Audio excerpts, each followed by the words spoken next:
मुख्यमंत्री योगी आदित्यनाथ केवल सनातन का उद्घोष ही नहीं करते हैं, बल्कि इसके आधार पर उन्होंने प्रदेश में सुशासन की स्थापना भी की है। क्योंकि सनातन का विचार व्यापक है और इसमें बिना भेदभाव के जन कल्याण का विचार भी शामिल है, और ये राज्य सत्ता को एक आदर्श रूप में परिवर्तित करने में भी अपना योगदान करता है। योगी आदित्यनाथ उसी मार्ग का अनुसरण कर रहे हैं। उन्होंने जब मुख्यमंत्री बने थे पहली बार, तो उन्होंने ये संदेश दिया था कि उनकी सरकार महिलाओं के सम्मान, बेटियों के सम्मान और उनको स्वावलंबी बनाने के प्रति समर्पित रहेगी। इस दिशा में अनेक कार्य उन्होंने किए। मिशन शक्ति उनका अभिनव प्रयोग था, अभिनव योजना थी, जो एक योगी मॉडल के रूप में स्थापित हुई। इस वर्ष शारदीय नवरात्र जो हुआ, उसके पूर्व संध्या पर योगी आदित्यनाथ ने मिशन शक्ति के चौथे चरण का शुभारंभ किया था। अष्टमी के अवसर पर अयोध्या में उन्होंने मिशन शक्ति के अंतर्गत मिशन सारथी का शुभारंभ किया।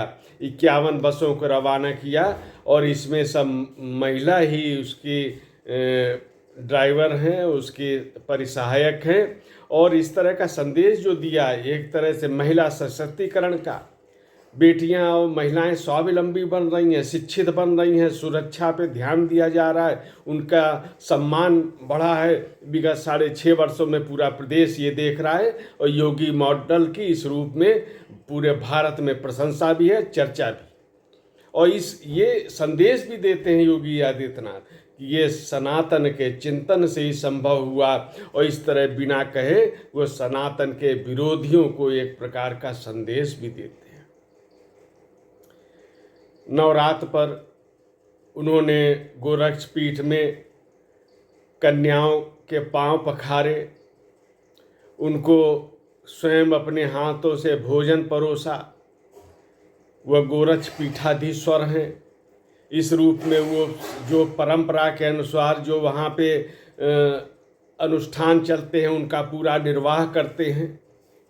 और इसके साथ ही ये केवल एक संदेश भी है कि ये केवल जो कन्याओं को केवल उनको 9 दिन के रूप में पूजा करने या उनको भोजन कराने, उनको सम्मान करने यहीं तक सीमित नहीं है।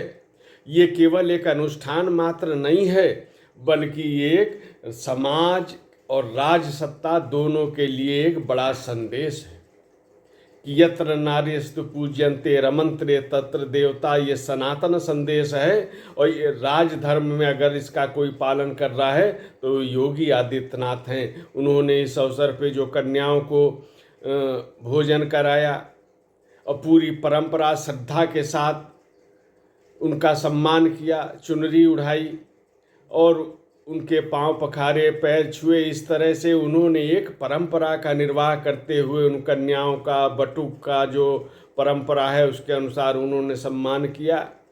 और ये कहा भी कि ये जो सनातन परंपरा है इसके अनुसार ये सब कार्यों पे अमल किया जा रहा है। अगर इसका व्यवहारिक रूप देखें तो उनके शासन के संचालन में दिखाई देता है।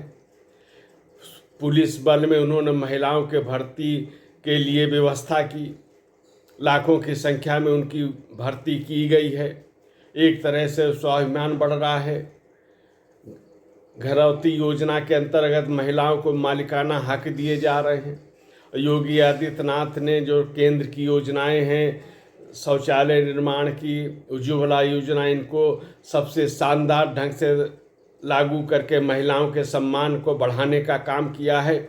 और इन सबसे ज़्यादा जो बढ़कर बात है वो सुरक्षा और सम्मान की बात है। तो योगी आदित्यनाथ ने उसकी भी एक मिसाल कायम की है। ये उनका जो सनातन के प्रति उनकी आस्था है, यह उनके सुशासन में झलकती है।